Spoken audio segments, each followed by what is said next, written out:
Okay, I realize that not all of you have a subscription to AZ Central, and certainly for those of you who are out of state, it may not make sense for you to get one.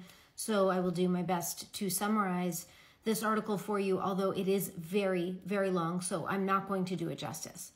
The article starts off with saying that there is consensus among the witnesses that Talon Renner is the person who began the beating of Preston Lord, and that he did so using a blow called hammer punches, where one lifts their hands over their head and delivers a blow like a hammer, and it says that this is taught in martial arts. That's relevant because Talon Renner's parents own martial arts studios. After Talon delivered these hammer punches, Owen Hines kicked Lord somewhere in the lower half of his body. Dominic joined in, kicking on Lord. Meisner leaned over and punched Lord multiple times. There were multiple witnesses in the police report that say they saw that. Preston Billy jumped on Preston's head and said, "Fuck you, pussy."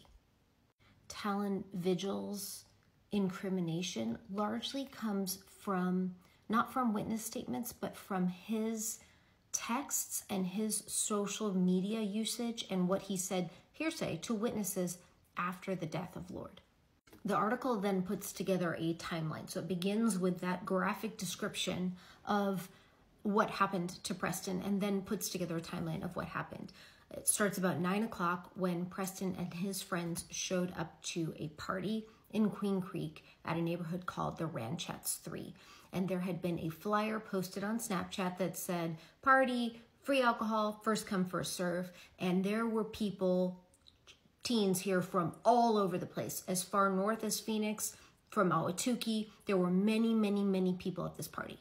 A neighbor called police because she was trying to get out of her driveway to go to the hospital, and she called police. Police came at 9:20, drove around, said that they didn't see any signs of criminal activity, and the police left, responding to a high-need domestic violence call.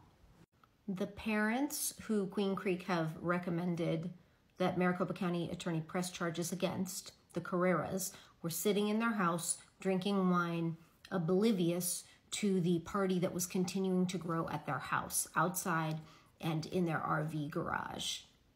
This is when the fighting starts. There is a scuffle between people fighting over a girl. There looks like there's going to begin a fight, and someone in Preston's group of friends took out their phone to record that.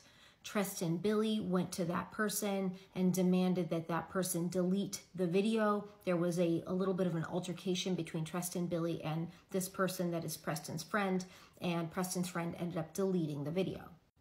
The article says that at that point, the goons got together and had selected their target, and their target was Preston's group of friends.